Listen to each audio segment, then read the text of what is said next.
مشاهدينا في كل مكان، سلام الله عليكم ورحمته وبركاته. من القاهرة لكم التحية.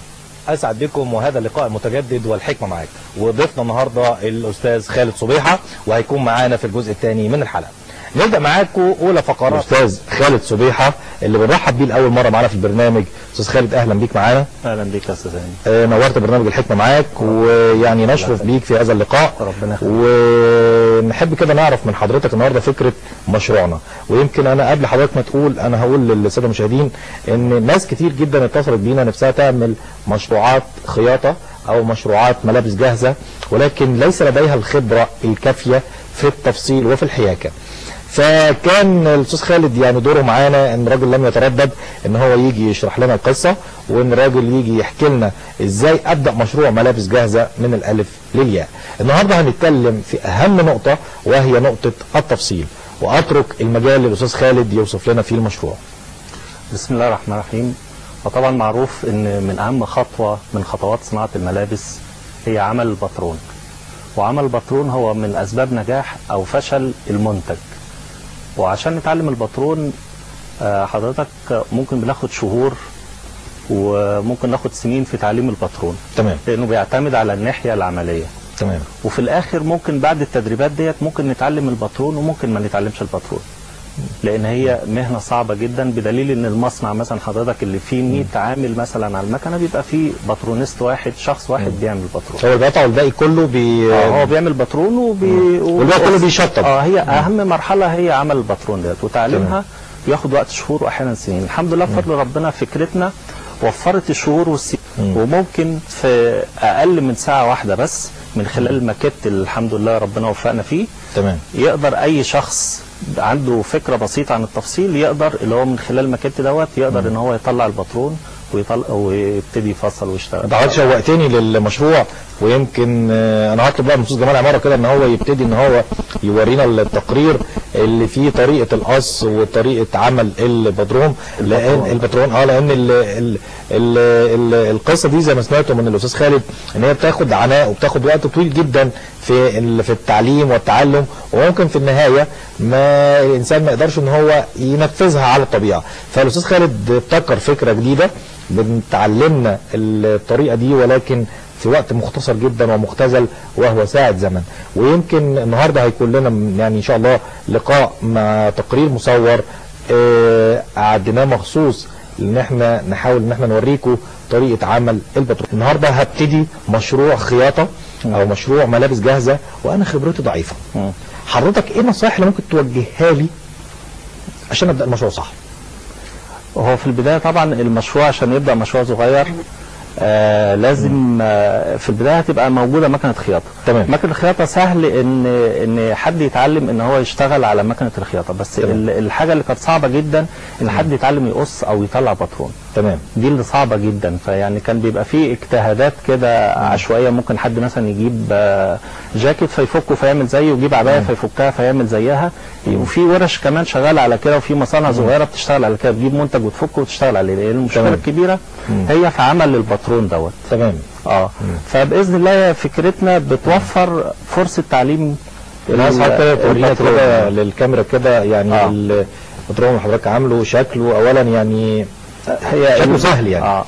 الفكره كلها تتلخص ان ده نموذج على شكل باترون اساسي للجسم اللي هو باترون شكل الصدر. كل اللي علينا موضوع بسيط جدا. مقاس 38 مثلا لونه اخضر، مقاس 40 لونه ازرق، مقاس 42 لونه احمر. كل اللي علينا احنا بنختار المقاس اللي احنا عايزينه. والالوان دي 38 الالوان دي حضرتك اللي هي في الحرف اللي احنا بنعلم من خلالها. بنعمل علامات، بنحط ورقه تحتيها، فرخ ورقه تحتيها. تمام. ومن خلال القلم بنعمل علامات.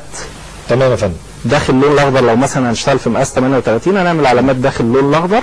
تمام. هنشيل الباترون هيطلع لنا، هنشيل الباترون اللي هو الجلد هيطلع لنا الباترون الورق بنفس المقاس اللي هو 38. بنفس مقاس 38. وهنا في الجزء دوت بقى موجود الكم، ازاي نطلع الكم، وموجود ازاي نطلع الظهر، وموجود ازاي نطلع جميع الياقات.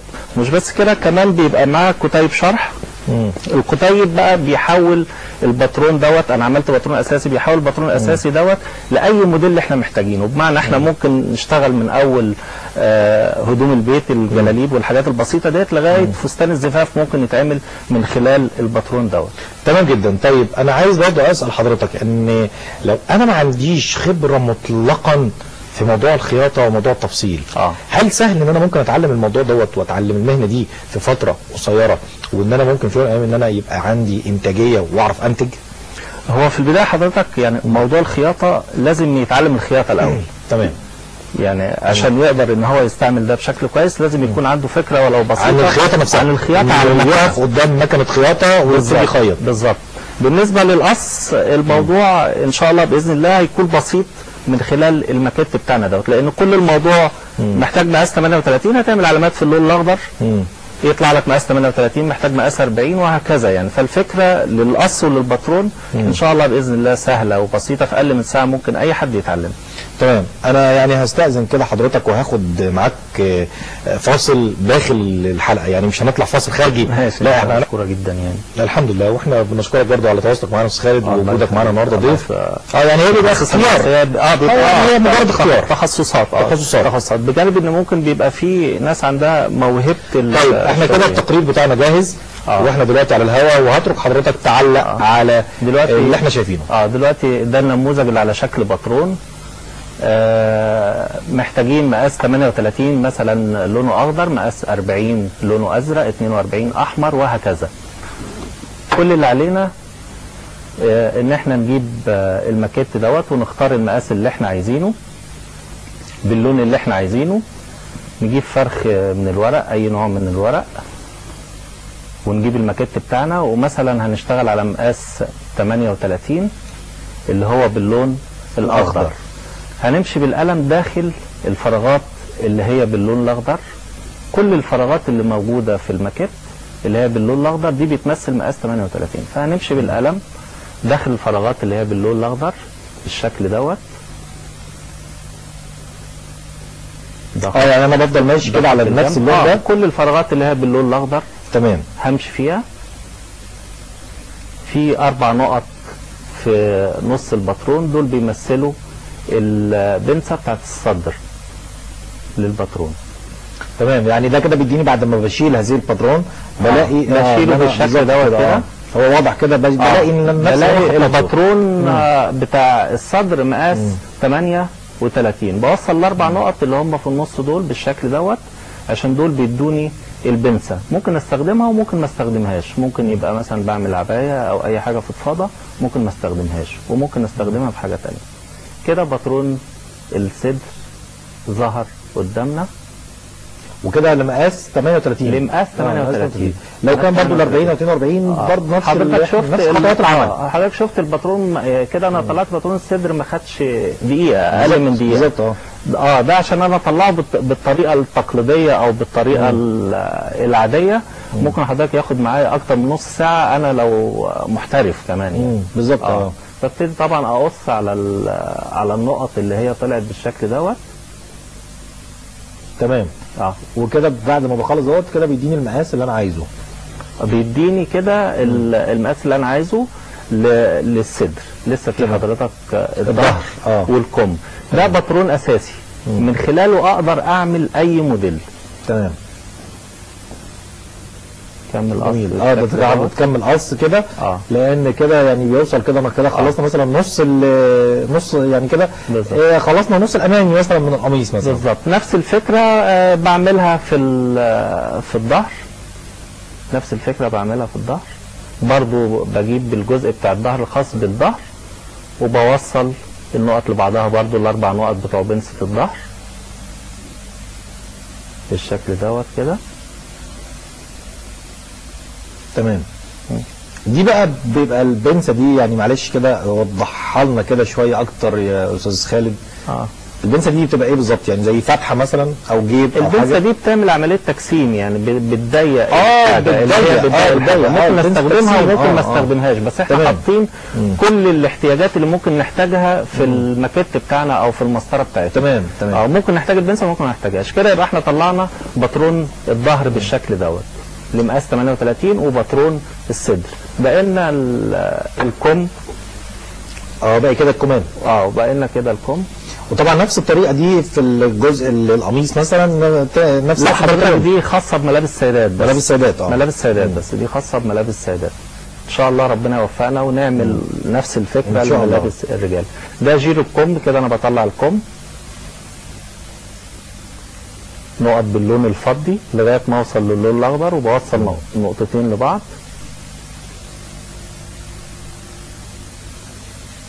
بوصل النقطتين اللي هم الخضر اللي مقاس 38 بوصلهم لبعض. تمام. وابتدي اقص. طبعا المقاسات دي مقاسات عالميه يا استاذ خالد، متفق عليها يعني. مقاسات او حضرتك احنا مقاساتنا مش عالميه يعني، مقاسات شرقيه. بيبقى فيها انا بطلع بطرون الياقه، ده بطرون الياقه لجاكيت، بطرون ياقه جاكيت. يعني برضو حتى الياقه نفسها، الياقه موجوده، لازم برضو تكون مناسبه للمقاس اللي انا بعمله. بالظبط. موجود برضو اللون الاخضر. اللون الاخضر رمز لكل حاجه بطلعها، للمقاس كله، للظهر المقاس كله بيبقى اللون الاخضر رمز للمقاس. اللون الاحمر رمز لمقاس 42 وهكذا يعني، كل مقاس ليه لون. كده الياقه طلعت دي ياقه بتاعت جاكيت اللي هو الكولو ريفير زي الجاكيت العادي بتاع البدله العاديه بتاعتنا. هيكون لحضرتك معانا دور في هذا التدريب ان شاء الله، وهنطلب من حضرتك ان انت تيجي تدرب لنا بعض الشباب ان شاء الله على هذه المهنه. وطبعا انت مش هتاخر عننا. لا تحت امر قناه الحكمه يعني. احنا بنشكرك. والله انا شاكر جدا جدا لقناه الحكمه. بشكر استاذ وسام عبد الوارث، بشكر لحضرتك استاذ هاني الجبالي واسره البرنامج، بشكر قناه الحكمه، وانا بشكرك مره ثانيه يا استاذ خالد. ربنا يخليك. مشاهدينا الاعزاء، في مثل هذا الموعد من الاسبوع القادم نلتقي، والى هذا الموعد لكم مني كل التحيه، والسلام عليكم ورحمه الله وبركاته.